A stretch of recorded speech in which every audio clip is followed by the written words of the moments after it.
Captain Taho Kim stood at the window of the space station, watching Earth grow smaller. His hands were steady, but his heart beat fast. 6 months ago, he was flying military ships. Now he carried the hopes of all humans on his shoulders. "Captain, we're ready to jump," said the pilot. Taho nodded. "Take us beyond the stars." The ship hummed, then shot forward faster than light. Earth vanished, and stars became streaks of light. Taho had trained for this moment, but nothing could truly prepare him for being the first human to meet the Galactic Council. 3 days ago, the message had come. Aliens existed, and they had been watching Earth for centuries. Now they had decided humans were ready to join their community. As a lower-class member, the United Earth government had only 24 hours to choose a representative.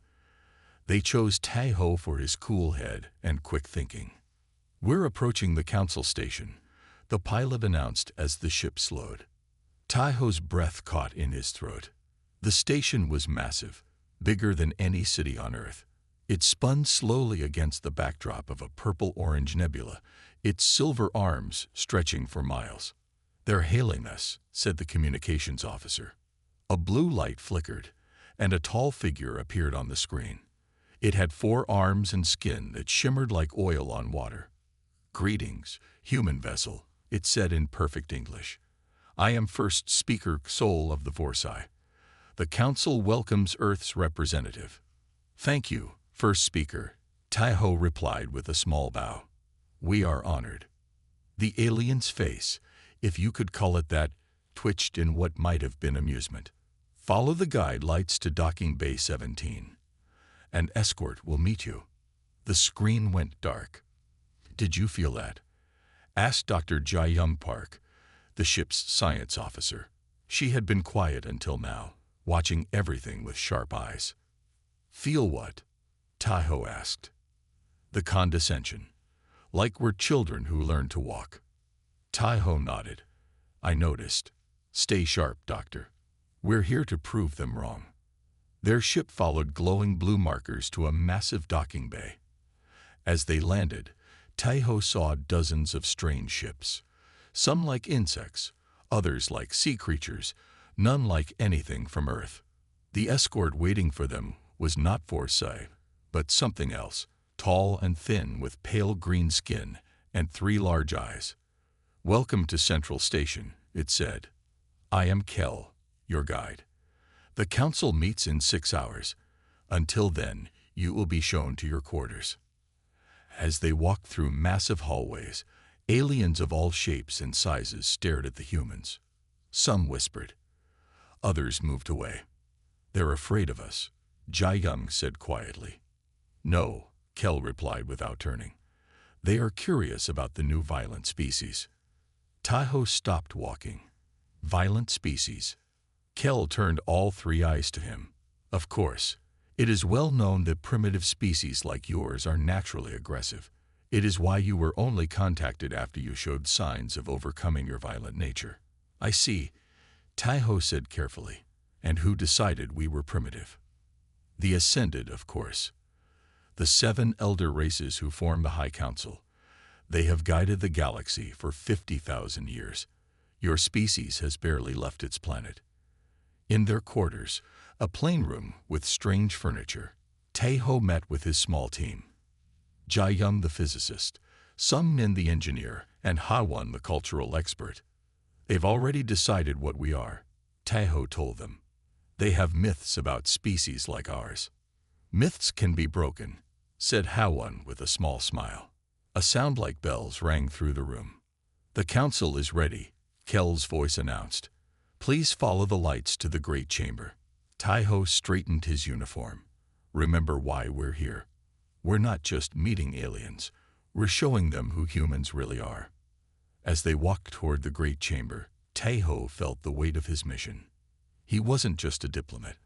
He was about to become the human who would shatter the myths of the stars. The great chamber took Taho's breath away. It was a huge round room, with 7 tall seats raised above 50 smaller ones. Light came from nowhere and everywhere at once. The 7 high seats belonged to the Ascended. Kel explained. The others are for member species. You will stand in the center circle. Tai-Ho and Ji-Young walked to the middle of the room. Hundreds of alien eyes watched them. Humans, announced a deep voice. It came from a massive being with gray skin that looked like stone. I am High Speaker Moro of the Ikran. We welcome Earth to the galactic community. Tai-Ho bowed slightly. We thank you for the invitation, High Speaker. It is not an invitation, said another voice, higher and sharper. This came from a small blue creature with 6 eyes. It is permission. There is a difference. Tai-Ho kept his face calm, but he felt anger rise in his chest. Ji-Young touched his arm lightly. Of course, Tai-Ho said, we are grateful for your permission. The human understands its place, said a third ascended, this one looking like a tall insect. Good. We shall proceed with the terms of Earth's protectorate status. For the next hour, they listed rules and restrictions. Humans could not build certain weapons, could not travel to certain parts of space, could not trade with some species, could not mine certain materials. The list went on. And in return, Tai-Ho asked when they finished. The council members looked at each other in confusion. In return, you receive our protection, said Moro. Is that not enough? Protection from what? Ji-Young asked. A murmur ran through the room. It seemed humans were not supposed to ask questions. From the dangers of the galaxy, of course, said the blue alien. From your own mistakes. Primitive species often destroy themselves without guidance. Before Tai-Ho could respond, a loud argument broke out between 2 aliens in the lower seats. One was tall with 4 arms. The other was short with spikes along its back. The Vorsai have blocked our ships for too long, shouted the spiky one. The Nath have been stealing our mining rights, yelled the 4-armed one. The council members sighed, as if dealing with fighting children.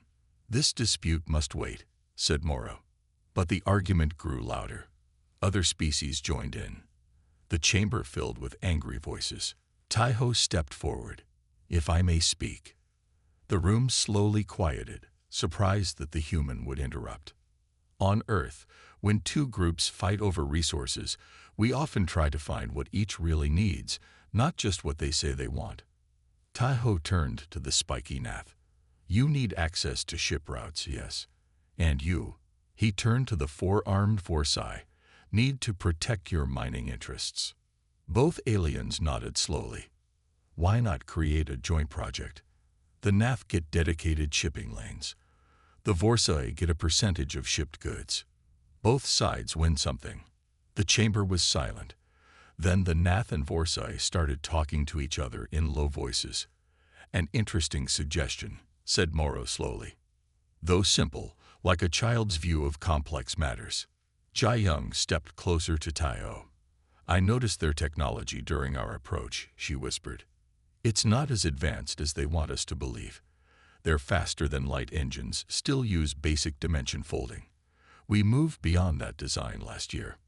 Tai-Ho raised an eyebrow, but kept his surprise hidden. The council will now discuss Earth's status, announced Moro. Humans, you are dismissed until tomorrow. As they left the chamber, Tai-Ho noticed many of the lower-seat aliens watching them with new interest. They didn't expect us to speak up, said Ji-Young. Or to solve a problem they couldn't, added Tai-Ho. I think we just changed their first impression of humans. Back in their quarters, Ji-Young spread out diagrams on a table. Look at these readings I took. Their technology is old. Very advanced, yes, but it's like they haven't had a new idea in 1,000 years. Tai-Ho smiled slowly. Then maybe it's time we give them some. The next day, Tai-Ho entered the great chamber with a new plan. Overnight, he had called Earth for 2 more team members. They would arrive within hours. Human, said Moro from his high seat. The council has discussed your status. You will be accepted as a protectorate for 100 Earth years. After that time, if you have shown enough progress, your status may change. Tai-Ho stepped forward.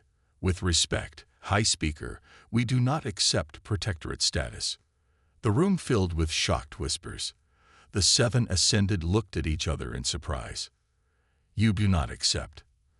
The blue 6-eyed alien seemed confused. "You do not have a choice." "There is always a choice," said Taiho calmly. "We propose a different path." "A test." "A test." Moro leaned forward. "Explain." "On Earth, when someone wants to join a group as an equal, they often must prove themselves. We ask for the chance to prove humanity's worth." The insect-like ascended clicked its mandibles. "Interesting. The primitive species wishes to challenge us." "Not challenge," Taiho corrected. "Just show what humans can do. If we fail, we accept protectorate status. If we succeed, Earth joins as a full member." The 7 ascended spoke quietly among themselves. Finally, Moro turned back to Taiho. "We accept this test. We will create 3 challenges, one of mind, one of body, and one of spirit. No primitive species has ever passed such tests." "We accept," said Taiho without hesitation. "The trials will begin in 3 days," said Moro. "Prepare yourselves." As Taiho left the chamber, Kel hurried next to him. "You have done something no new species has ever done," the 3-eyed guide said. "The Ascended are disturbed." "Good," said Taiho. Back in their quarters, Jai Young looked worried. 3 days isn't much time." "It's enough," said Taiho. "Our new team members are here." The door opened, and 2 humans entered. One was a tall, strong man with a serious face. The other was a short woman with quick, intelligent eyes. "Captain," said the man with a salute. "Sergeant Min Su Kang, reporting for duty." "Dr. Hadawan Lee," said the woman with a nod. "Cultural anthropologist." "And our final member should be here soon," said Taiho. As if on cue, the door opened again. A young man with messy hair and bright eyes stepped in, carrying several bags of equipment. "Sorry I'm late. Had to bring my tools." He dropped the bags with a crash. Sung Min Choi, engineering specialist. Taiho smiled. "Good. We're all here." He touched a button on the wall, and a hologram appeared showing the station layout. "The Ascended have designed these tests to make us fail," Taiho explained. "They believe in myths about species like ours. They think we are too violent, too emotional, and too simple to pass their challenges." "They've never met humans before," said Min Su with a smile. "Exactly," said Taiho. "Jadium has discovered something interesting about their technology." "Sung Min, I want you to look at these scans." Sung Min studied the diagrams and whistled. "This is old tech. Advanced, but not creative. It's like they haven't had a new idea in ages." "That's our advantage," said Taiho. "We think differently." "What are the tests?" asked Hawan. "We don't know yet, but each of you was chosen for a reason. Min Su is our physical expert. Sung Min will handle any technical challenges. Hawan understands cultures and thinking patterns.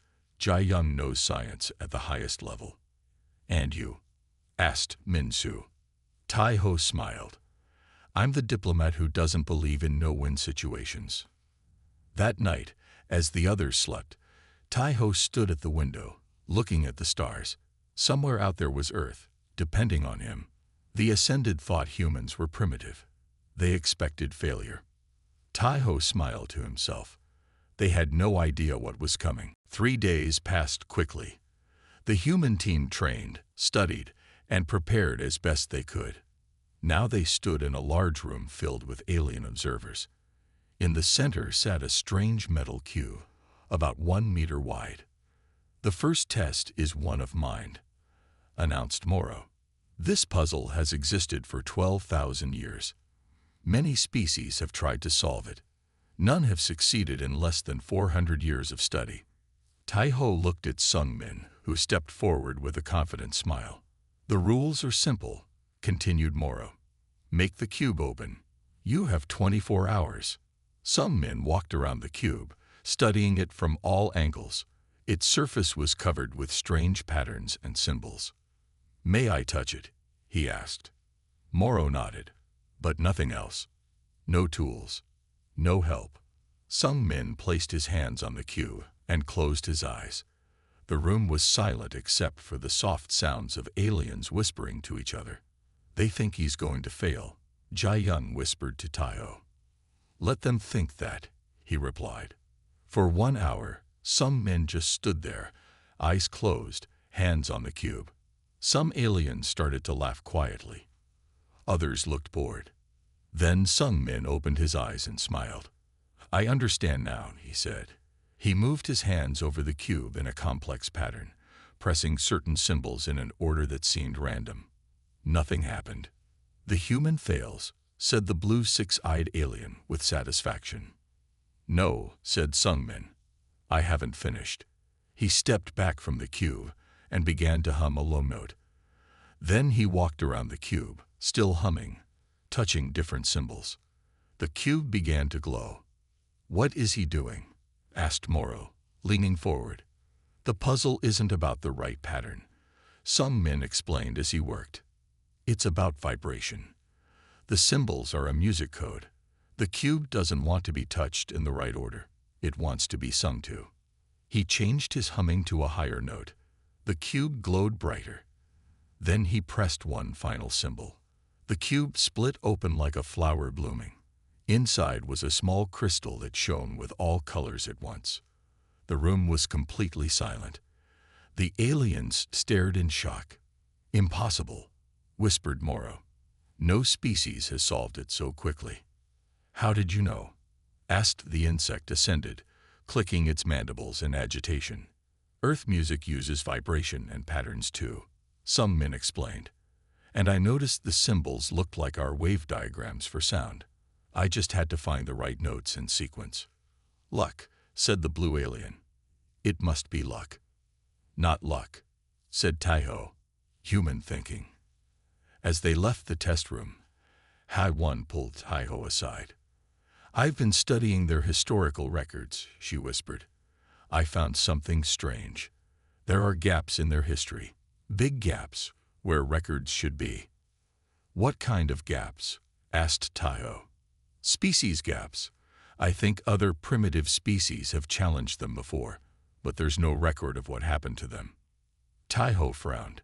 Keep looking. We need to know more. That night, the team celebrated their first victory, but Taiho remained thoughtful.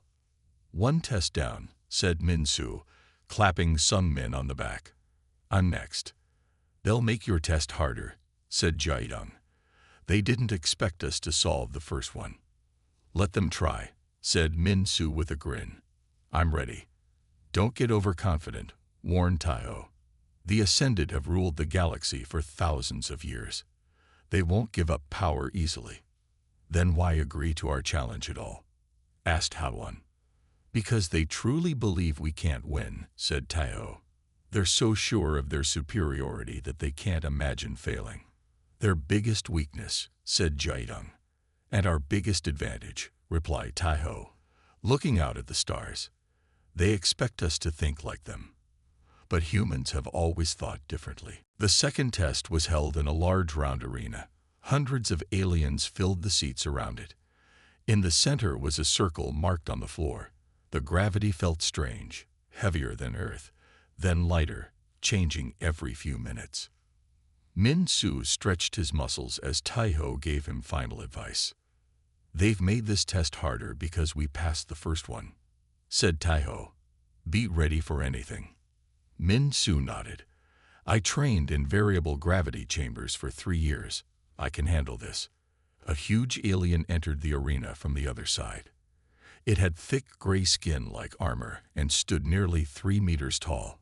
Its arms were massive, with muscles bigger than Min-soo's entire body. This is Gron, champion of the Vorsai, announced Morrow. The test is simple. The human must stay in the circle longer than Gron. If you leave the circle for any reason, you lose. The crowd cheered for Gron, who raised his huge arms. The human will be crushed, said a voice behind Taiho. He turned to see the blue six-eyed alien. Vorsai evolved on a high-gravity world. Your human has no chance. Tai-ho smiled politely. We'll see. Min-su stepped into the circle. He looked tiny next to Gron. Begin, called Moro. Gron charged immediately, aiming to push Min-su out with pure force. But Min-su wasn't there when Gron reached him. He had dropped and rolled between the giant's legs. The gravity suddenly increased. Min-su felt twice as heavy, but kept his balance. Gron turned, surprised that Min-su had avoided him. Stand still, little human, growled Gron. Why would I do that? Asked Min-su with a smile. Gron charged again. This time, Min-su didn't dodge completely. He moved just enough that Gron's momentum carried him past. Min-su stuck out his foot, and Gron stumbled toward the edge of the circle. The gravity shifted again, becoming much lighter. Gron almost floated out of the circle, but dug his claws into the floor to stop himself. The human uses tricks, complained the blue alien to Tai-ho. The human uses strategy, corrected Tai-ho. The battle continued. Each time Gron tried to use his strength, Min-su used the alien's own weight against him. When gravity was heavy, Min-su stayed low and mobile. When gravity was light, he used quick movements that Gron couldn't match. Enough games, roared Gron after 10 minutes of failing to catch Min-su. He charged again, but this time he didn't try to push. He grabbed for Min-su's arm. Min-su allowed himself to be caught. The crowd cheered as Gron lifted him high. Now I throw you out, said Gron with a laugh. But Min-su wasn't worried. He had been waiting for this moment. As Gron pulled back his arm to throw, the gravity suddenly dropped to almost nothing. Min-su twisted in Gron's grip and pushed off from the alien's chest. The force in the low gravity sent both of them flying in opposite directions. Min-su controlled his movement and landed just inside the circle. Gron, surprised by the sudden push, couldn't stop himself. He flew backward and landed with one foot outside the circle. The test is complete, announced Moro. The human remains in the circle. Gron does not. The arena was silent. Then whispers spread through the crowd. A human had defeated a Vorsi champion. Impossible, said the blue alien. He must have cheated. No, said Min-su, breathing hard but smiling. I just paid attention to the gravity changes. They had a pattern. I counted and waited for the right moment. Humans are adaptable, added Tai-ho. It's our greatest strength.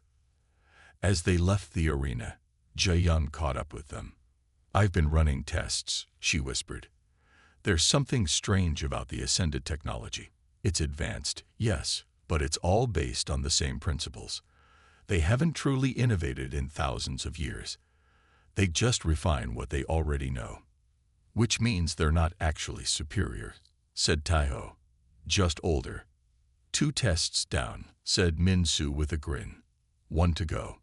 Tai-ho nodded, but his face was serious, and it will be the hardest one yet. The final test came 3 days later.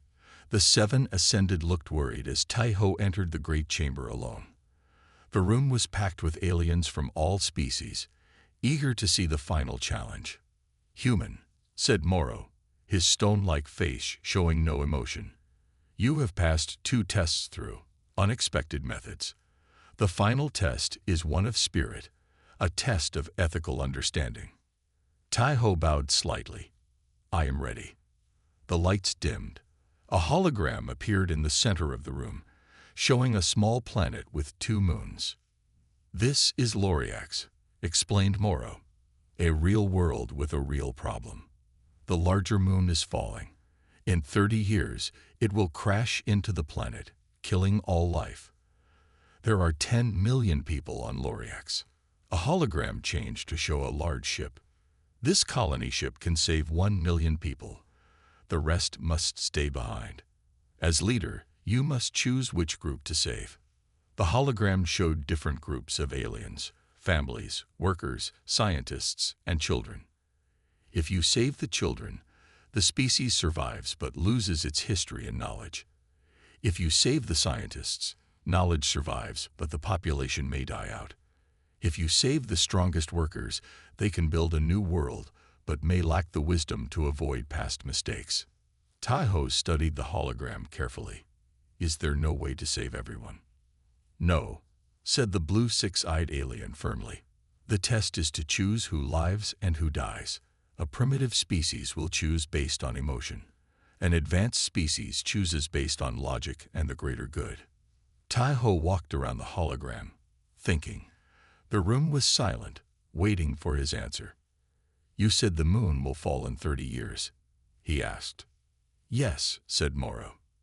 And this ship can hold 1 million people. Yes, you must choose which million to save. Taiho smiled. I choose a different path. 30 years is enough time to build 9 more ships. The Ascended looked at each other in confusion. That is not one of the options, said the insect-like alien. You must choose from the given choices. Why? Asked Taiho. In a real crisis, we would find more options. With 30 years of warning, we would unite to save everyone, not argue about who deserves to live. But the resources, began the blue alien. Can be found, interrupted Taiho. Mining the smaller moon. Using materials from the falling moon itself. Working together instead of dividing into groups. The test requires you to choose, insisted Morrow. Then I choose all of them, said Taiho firmly. I reject the idea that we must sacrifice some to save others when we have time to find a better way. The chamber erupted in loud talk. The 7 Ascended spoke urgently among themselves. This is not how the test works, said Morrow finally. Perhaps your test is flawed, suggested Taiho. It assumes limited thinking. Humans don't accept limits without questioning them first. As the Ascended argued, HFY slipped into the chamber and hurried to Taiho's side. I found what I was looking for, she whispered, showing him a small data device. There were other species who challenged them. 17 of them. All disappeared from records after their challenges. What happened to them? Asked Taiho quietly. I don't know yet, but I found something else. Evidence that the Ascended have been holding back technology from lesser species. They don't guide us. They control us. Taiho's face hardened. Keep this quiet for now. Morrow turned back to Taiho.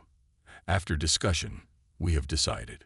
Your answer to the test is acceptable, though unusual. You have passed all 3 challenges. The room filled with surprised murmurs and some cheers from the lower seat aliens.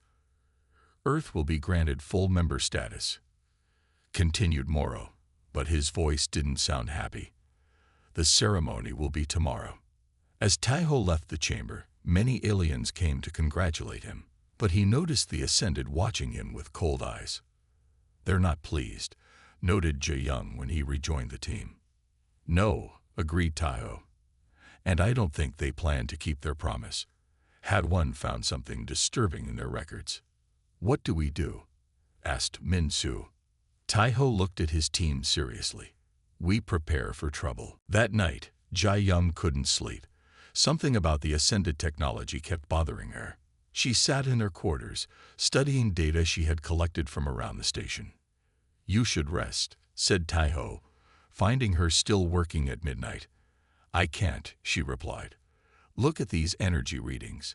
The Ascended ships, the station itself, they all use the same power system. It's efficient but basic. We developed better systems 50 years ago.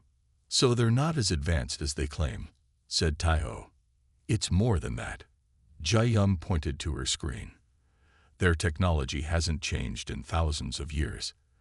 It's like they stopped learning. Sung-nin joined them, rubbing his eyes. What if they didn't stop? What if they can't improve anymore? Exactly, said Jae-young excitedly. Species evolve to fit their environment. The Ascended have been comfortable for so long that they don't need to change or grow. While humans, said Taiho, evolved on a dangerous planet with constant challenges. We had to adapt or die. HFY and Min-soo woke up, drawn by the conversation. I found more gaps in their records, said HFY. Every time a new species passed their tests, they disappeared within 1 year. No record of what happened to them. You think the Ascended eliminated them? Asked Min-Su. I think, began Hao-Won, but a loud alarm cut her off. The door to their quarters slid open. Kel the guide rushed in, all three eyes wide with fear. You must leave, Kel said urgently. Now, the Ascended have called an emergency council session without you. They plan to declare humans too dangerous for membership. What? Tahoe stood up. We passed their tests. That's why you're dangerous, said Kel. No species has ever passed all three. The Ascended fear you will disrupt their control. And what happened to the other species who passed their tests? Asked Hao-Won. Kel's eyes blinked rapidly. They suffered accidents. Their home planets experienced natural disasters. Very sad. Not accidents, said Tahoe grimly. Planned destruction. A new alarm sounded, louder and more urgent. Security forces are coming, said Kel. I've disabled surveillance in this section, but it won't last long. Follow me. There's a ship ready. We can't just run, protested Min-Su. We won't, said Tahoe. But we need time. They followed Kel through dark service tunnels. Few aliens were around at this late hour. Those who saw them quickly looked away. Many lesser species know the truth, explained Kel as they hurried. But we are too afraid to challenge the Ascended. They control everything: food, medicine, travel between worlds. But their technology isn't actually superior, said Jae-Young. It doesn't need to be, replied Kel. They have more of it. Bigger ships, more weapons. They keep us dependent and weak. They reached a small hangar with a single ship inside. This is mine, said Kel. It can take you back to Earth. We're not running home, said Tahoe firmly. We need to expose the truth. How? Asked Kel. The Ascended control all communication channels. Sung Min was examining the ship's systems. Maybe not all of them. This ship has a communication array. If I can modify it. To do what? Asked Min-Su. To broadcast on all frequencies at once, said Sung Min. Earth developed this technology for emergency signals. If I can adapt it to this ship. It won't matter, said Kel sadly. No one will believe you. They will if we have proof, said Tahoe. He turned to Hao-Won. The records you found. Can you access them again? She nodded. I copied everything to this. She held up a small data chip. Full records of what happened to the other species who challenged the Ascended. Then we have our proof, said Tahoe. He looked at his team. The Ascended have ruled through lies and fear for too long. It's time someone stood up to them. Jae-Young touched his arm. They'll try to destroy Earth. Not if we act first, said Tahoe. Sung Min, modify that communication array. Hao-Won, prepare the data. Min-Su, secure this hangar. Jae-Young, help me draft a message to every species in the galaxy. What will you tell them? Asked Kel. Tahoe's eyes were hard but determined. The truth. Alarms blared throughout the station. Red lights flashed in every corridor. The Ascended had discovered the humans were missing. In Kel's small ship hangar, Sung Min worked frantically on the communication system. His fingers moved quickly over alien controls that he was learning to use on the spot. How much longer? Asked Tahoe, watching the door. 10 minutes, said Sung Min. Maybe less. Earth encryption is different from anything they've seen. They won't be able to stop the broadcast once it starts. Min-Su had blocked the hangar door with cargo boxes and was checking a small weapon Kel had given him. This won't hold them long if they bring serious weapons. We just need enough time, said Tahoe. He turned to Hao-Won. Is the data ready? She nodded, holding up the data chip. All here. Records of 17 species who passed their tests, 17 planets that suffered natural disasters within 1 year, plus records showing how the Ascended have held back technology from member species. Keeping them dependent, said Jae-Young. Keeping them weak.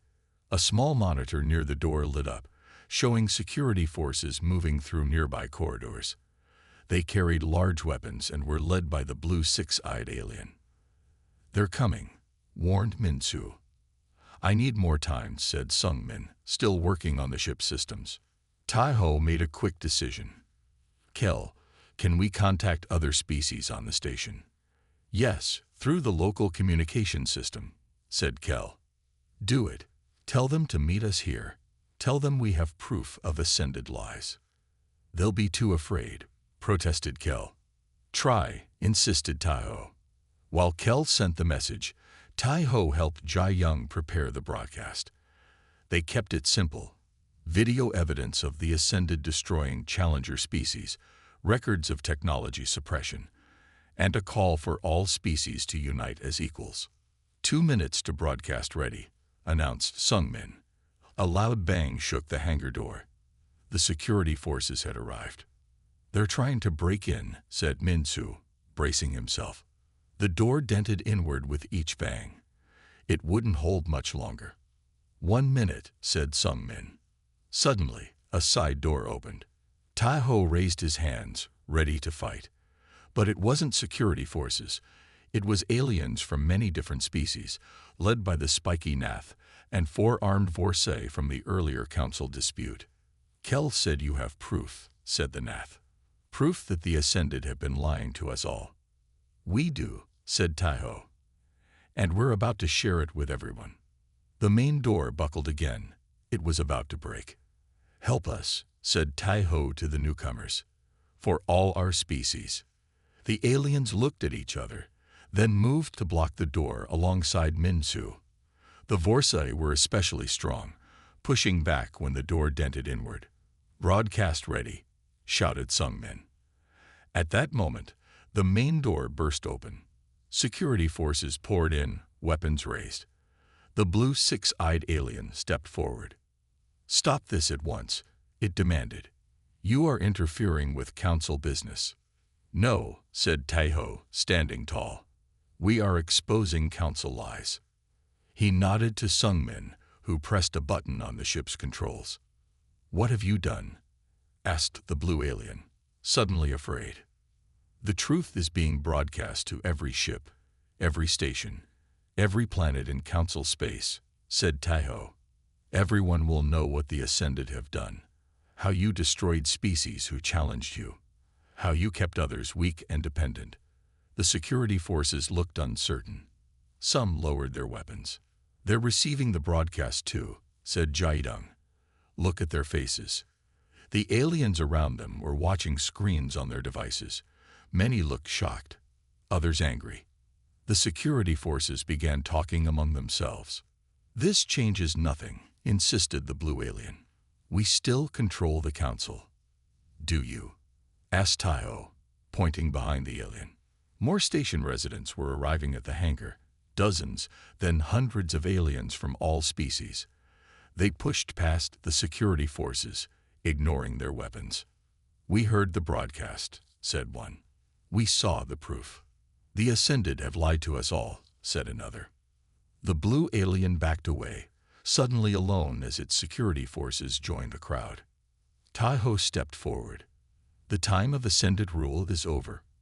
Now all species can work together as equals." The crowd cheered. For the first time, in 50,000 years, the Ascended had lost control. 3 days after the broadcast, the great chamber looked very different. The 7 high seats of the Ascended were empty. In their place, a simple round table stood in the center. Around it sat representatives from 32 species, including Tai-ho for Earth. "The last of the Ascended ships has left council space," announced a Vorsay representative. "Some have fled to unknown regions. Others have asked to join us as equals. And we should welcome them," said Tai-ho. "Not for revenge, but for a fresh start." The chamber, once filled with whispers and fear, now buzzed with excited talk. Species that had been kept apart for thousands of years were sharing ideas, comparing technologies. The first meeting of the Galactic Alliance will now begin, called Kel, who had been chosen as the meeting guide. Tai-ho stood to speak. All voices quieted. 3 weeks ago, I arrived here believing I was meeting advanced species far superior to humans, he began. I learned that advancement isn't about how old your civilization is or how much power you have. True advancement comes from how you treat others, how you share knowledge, and how you face challenges together.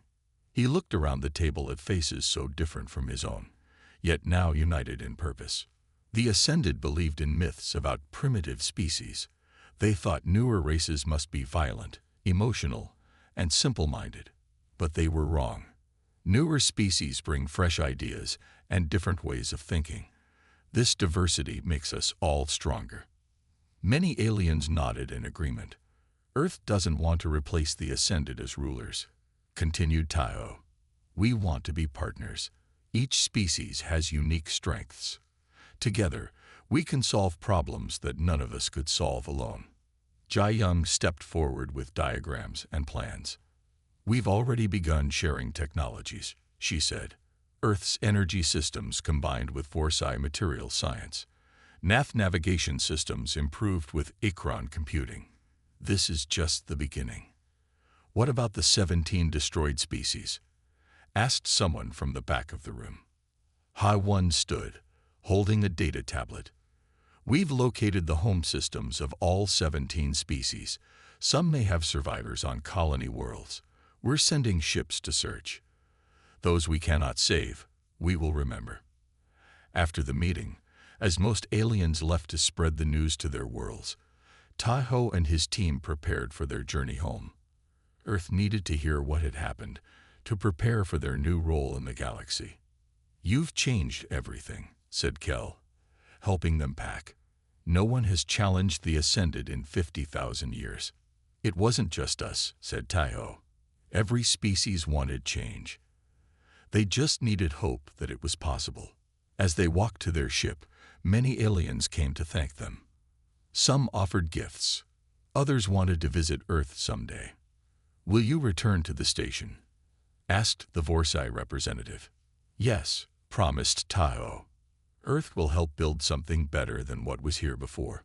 On the journey home, Jai Young found Taiho looking out at the stars. I've been studying some old records we found in the council database, she said. There's something strange. This might not be the first time the Ascended have been overthrown. What do you mean? Asked Taiho. There are hints in very ancient files, cycles of rise and fall, spanning millions of years. And, she hesitated, mentions of Earth, as if humans have some special purpose in the galaxy. That sounds like a new myth, said Taiho with a smile. Maybe, agreed Jaidong. Or maybe we're part of something larger than we understand.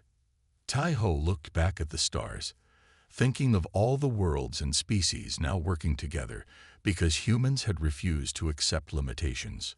Whatever comes next, he said, we'll face it the human way. Which is? Asked Jo Young. Together, said Taiho, with open minds, questioning everything, and never accepting that some problems can't be solved. As Earth came into view, blue and beautiful against the darkness of space, Taiho felt a new chapter beginning, not just for humanity, but for all thinking beings across the galaxy.